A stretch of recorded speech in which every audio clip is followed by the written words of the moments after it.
9 मई के बारे में मौलाना साहब भी और अवामी नेशनल पार्टी के अहमद वली खान भी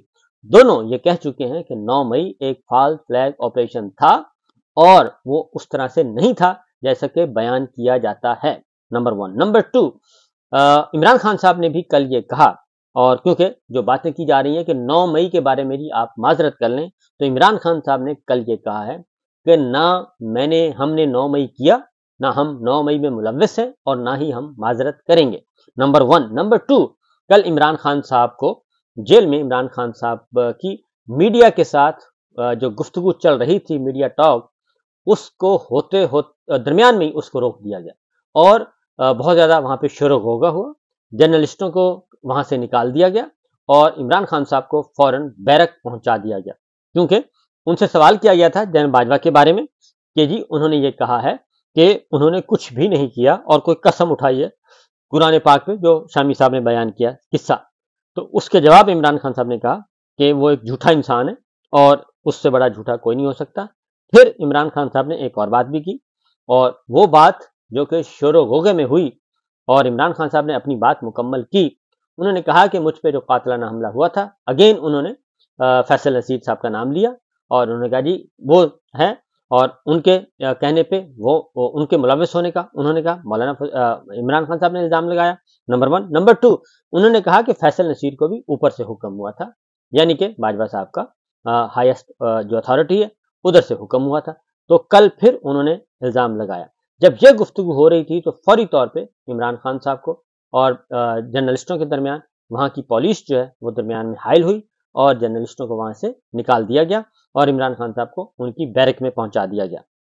लेकिन इमरान खान ये बात कर चुके थे, लेकिन उसका ये हुआ कि फौरी तौर पर इस चीज़ को रोका गया और ये खबर जो है ना ही आपको सोशल मीडिया पे काफ़ी अरसे तक नज़र आई और ना ही टीवी चैनल पे तो खैर आनी ही क्या थी। लेकिन उसके बाद फिर जैसे जैसे वक्त गुजरा और आहिस्ता आहिस्ता खबर जो है वो बाहर आई तो पता चला कि जनाब कल ये वाक़या हो चुका है और इस तरीके से इमरान खान साहब ने अपनी बात कर दी। अब फैसल नसीर साहब का मामला जो है और सेक्टर कमांडर फ़हीम रज़ा साहब जो हैं उनका मामला ये है, इस्लामाबाद के जो हैं उनका मामला अब इस्लामाबाद में भी सॉरी लंदन में भी बरतानिया में भी खुल चुका है। शहजाद अकबर साहब जो हैं वो उनके खिलाफ कार्रवाई कल उसका आगाज़ कर चुके हैं। तो मामला तलखियों की तरफ जा रहा है और तलखियों से भी आगे की तरफ जा रहा है और इमरान खान साहब ने कल फिर ये पैगाम दे दिया कि उन पे जो कातिलाना हमला हुआ उसके किरदार कौन कौन थे उनकी नज़र में। तो एक तो ये बात। दूसरी बात, अब आते हैं दूसरी जानब क्या चल रहा है, और दो खबरें आपके साथ मैंने शेयर करनी थी। नंबर 1 ये कि डिप्टी वजीर आजम इसहाक डार साहब को बनाया गया है। क्यों बनाया गया? और इतवार के दिन, क्योंकि मैंने भी ये कहा था कि इतवार के दिन आखिर क्या ऐसा हुआ कि इतवार के दिन नोटिफिकेशन करना पड़ा और ऐसे वक्त में नोटिफिकेशन करना पड़ा कि जब प्राइम मिनिस्टर जो है पाकिस्तान में थे ही नहीं, वो वर्ल्ड इकोनॉमिक फोरम सऊदी अरब जा चुके थे। तो उनकी अदम मौजूदगी में यहाँ से आनन फानन नोटिफिकेशन जारी किया गया और डार साहब को बना दिया गया डिप्टी वजीर आजम, जबकि वो सेनेटर हैं, रुकने कौमी असम्बली भी नहीं है। वो वजीर तो बन सकते हैं लेकिन डिप्टी वजीर आजम नहीं बन सकते, नंबर 1। नंबर 2, डिप्टी वजीर आजम का ओहदा भी नहीं है। जुबानी आप जो मर्जी कर लें लेकिन आइन में कानून में ऐसा कोई ओहदा नहीं है, लेकिन उनको बनाया गया। तो पता चला हमारे दोस्तों ने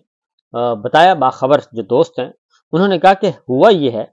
कि ड्राइंग रूम में डिस्कशन हुई कि अनवार काकड़ साहब को डिप्टी प्राइम मिनिस्टर बनवा दिया जाए, डिप्टी प्राइम मिनिस्टर बनवा दिया जाए अनवार काकड़ साहब को। और उसके बाद वहाँ पे एक और भी हुई और वो था कि मोहसिन नकवी साहब भी उम्मीदवार थे डिप्टी प्राइम मिनिस्टर बनने के, क्योंकि वो कहते हैं कि मैं क्योंकि वजीर आला रह चुका हूँ, पीसीबी का चेयरमैन भी हूँ। तो लेकिन अनवार काकड़ साहब मजबूत उम्मीदवार थे और फैसला ये हुआ था कि अनवार काकड़ को डिप्टी प्राइम मिनिस्टर बनवा दिया जाए और ये बात कन्वे कर दी जाए। लेकिन हुआ ये कि ये बात अभी दरमियान में ही थी, यानी कि ये बात आगे पहुंचनी ही थी, लेकिन ये खबर जाती उमरा पहले पहुंच गई और जब जाती उमरा पहुंची तो वहां पे फिर नवाज शरीफ साहब ने आनन फानन फिल फौर इस नोटिफिकेशन का फौरन करवाया कि इस कल जो वर्किंग डे शुरू होने से पहले ही इस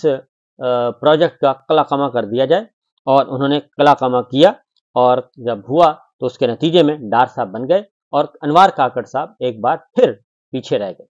اب انوار کاکڑ صاحب بھی نہیں بن سکے اور وہ بھی نہیں بن سکے، نقوی صاحب بھی، اور ڈار صاحب اپنی بازی لے گئے۔ اور کاکڑ صاحب کو ڈپٹی پرائم منسٹر بنانے کا اسٹیبلشمنٹ کی مرضی تھی کہ ان کی خواہش تھی کہ ان کو دے دیا جائے عہدہ اور ان سے کام لیا جائے، لیکن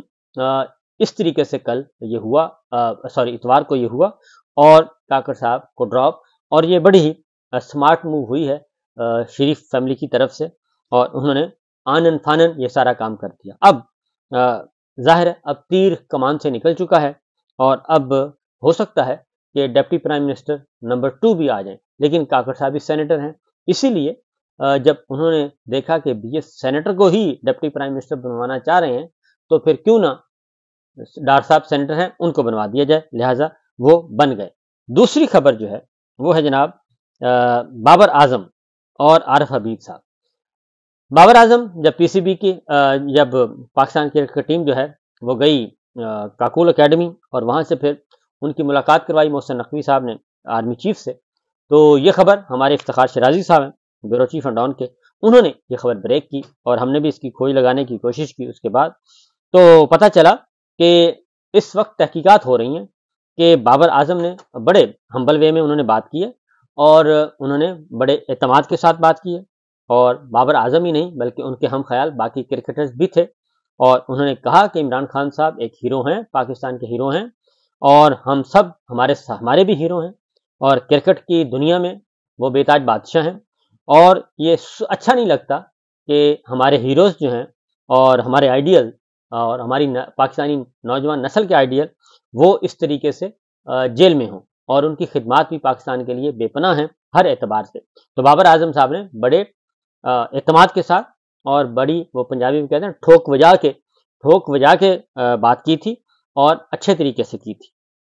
تو اس کے بعد نقوی صاحب کے تیور جو ہیں وہ بدلنا شروع ہو گئے تھے، اور اس کے بعد جب یہ میٹنگ ختم ہوئی تو نقوی صاحب نے کہا کہ آپ کو کس نے کہا تھا یہ بات کرنے کا، اصل بات ہمیں یہ بتائیں۔ تو ظاہر ہے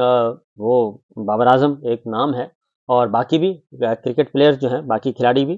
ان کے ساتھ تھے، تو لہٰذا اب تک خفیہ ذرائع سے معلوم کرنے کی کوشش کی جا رہی ہے کہ بابر اعظم کو یہ بات کس نے کہی اور بابر اعظم صاحب نے کس کے کہنے پہ، کیونکہ اصل مسئلہ یہ ہے کہ ہم یہ سمجھنے سے قاصر ہو چکے ہیں، ہماری جو لیڈرشپ ہے خاص طور پہ جو ہمارے ڈیفیکٹو رولرز ہیں وہ اس سمجھنے سے قاصر ہو چکے ہیں کہ پاکستان کے عوام، پاکستان کے خاص پاکستان کی نسل جو نئی یوتھ ہے، نئی جنریشن ہے، اور یہ بڑی پڑھی لکھے لوگ ہیں، یہ اپنے دماغ سے سوچتے ہیں اور خود یہ اب بات کرتے ہیں۔ تو لیکن یہ بات سمجھنے کی کوئی ڈال دیا جاتا ہے میڈیا پہ، کوئی ڈال دیا جاتا ہے سوشل میڈیا پہ، کوئی ڈال دیا جاتا ہے ڈیجیٹل میڈیا پہ، کوئی کسی پہ ڈال دیا جاتا ہے، کوئی ڈال دیا جاتا ہے ہمسائے ممالک پہ کہ یہ سارا کچھ یہ فساد ہو رہا ہے۔ تو حقیقت یہ نہیں سمجھتے کہ دنیا بدل چکی ہے اور پاکستان کے عوام باشعور ہو چکے ہیں، لہٰذا اس پہ بات ہو رہی ہے۔ اور دوسرا عارف حبیب صاحب پہ بھی ڈسکشن ہو رہی ہے کہ انہوں نے یہ بات کیوں کی، کیونکہ عمران خان، انہوں نے بھی کہا عمران خان صاحب سے بات کریں، انہوں نے کہا عمران خان صاحب کو جیل سے نکالیں، تو آخر یہ ماجرا کیا ہے؟ تو بہرحال جی انتظار کیجئے، ابھی پتہ چل جائے گا کہ یہ ماجرا کیا ہے۔